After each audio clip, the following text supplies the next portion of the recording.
My name is David Derouzu.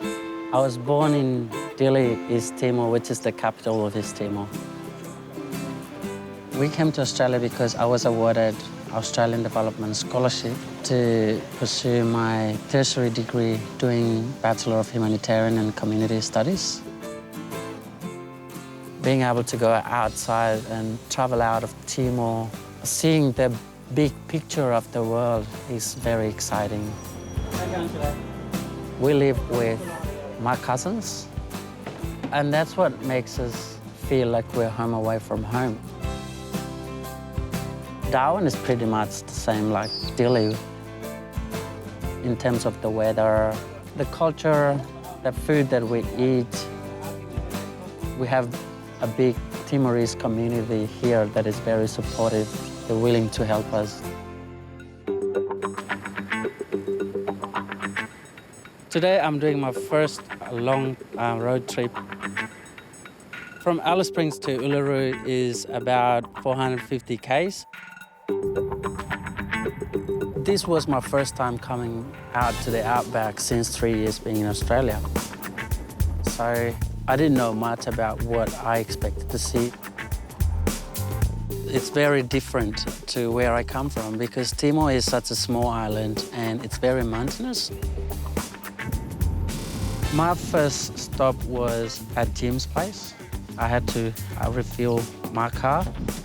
Surprisingly, when I went to pay, I looked on the wall and it says Dinky, the singing dingo. So I went to talk to the owner. Yeah, great to meet you. Oh boy, this is your greatest day out here in the centre. You've got to tell me about it. He's world famous. Do not touch the dingo, right? He'll come up on the piano.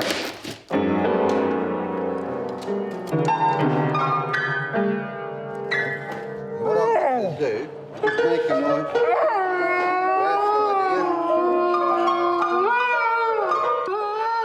Oh my God. That was a real surprise. I got some pictures and some video to show my friends and my families. They wouldn't believe it. Oh, thank you. Thank you. Yeah, when I looked on the map before I made a trip, I thought it was going to be a short trip. But the trip itself actually gave me an idea of how massive this continent is. I've just been in a long drop and I don't want to go there again. No, I got to see a lot of things that I never saw before. Camels, dingoes, emus, rabbits, kangaroos. So that was pretty good.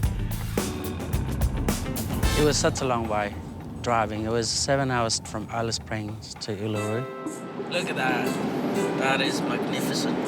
I'm coming. To see it with your very own eyes is just something that is, I always wanted to do.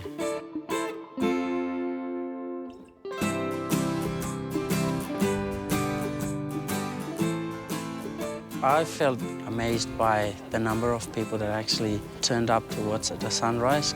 Excuse me, would you want to take my photo? Yeah, sure. 3, 2, 1. I thought there wouldn't be that many people. No, that's fine, I'm dark anyway. And the view itself is just spectacular. Yay! Here comes the sun. It's probably one of the most spectacular things that I've ever witnessed.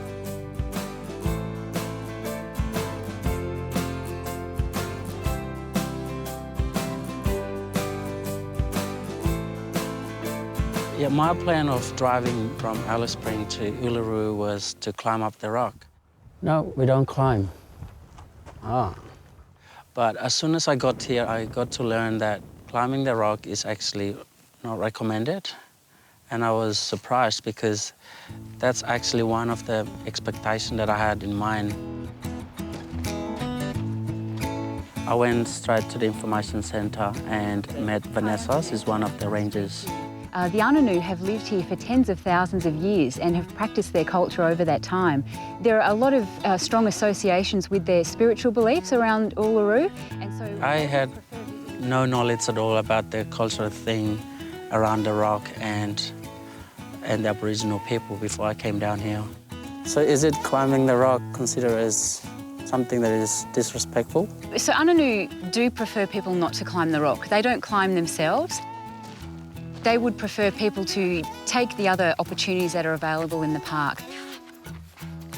So to learn about the culture, go on the walks, visit the beautiful waterholes and show respect through not climbing on the rock because it is very spiritually significant to them. When I walked around it, I was surprised because there are a lot of caves, there are a lot of plants growing up on the rock. See, look at that. It's a heart shape up there.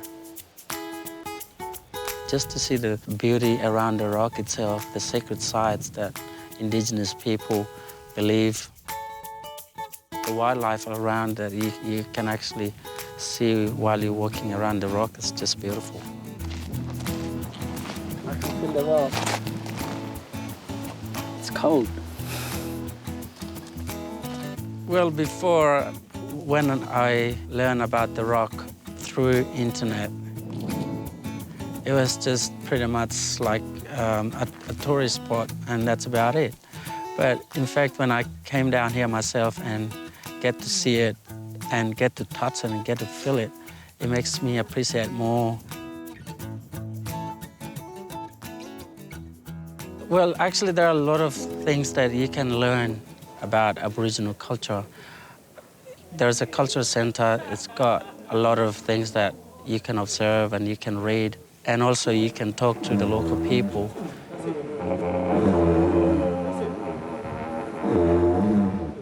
The traditional landowners are great people. They're very friendly, and I get to learn a lot by talking to them. The only thing about these people are that they're not really confident in front of cameras and they don't want to be filming and taking photos. This was the first time that I had to travel this long without my family. It hasn't been easy. I always miss them. They're the most important people in my life. We are going back home in 2 weeks' time. So this is really the chance for me to actually sit back and reflect what I've done, what we've done as a family, but also what I've done as a student, as a father. What I've learned is to accept the person who you are, to be tolerant and accept the difference that exists in this world. This trip really means a lot. Being able to come out from the life of the city in Darwin and come out here in the outback and being able to come to such an iconic place like Uluru is just amazing, you know, and what else could I wish for? It really is an experience of a lifetime.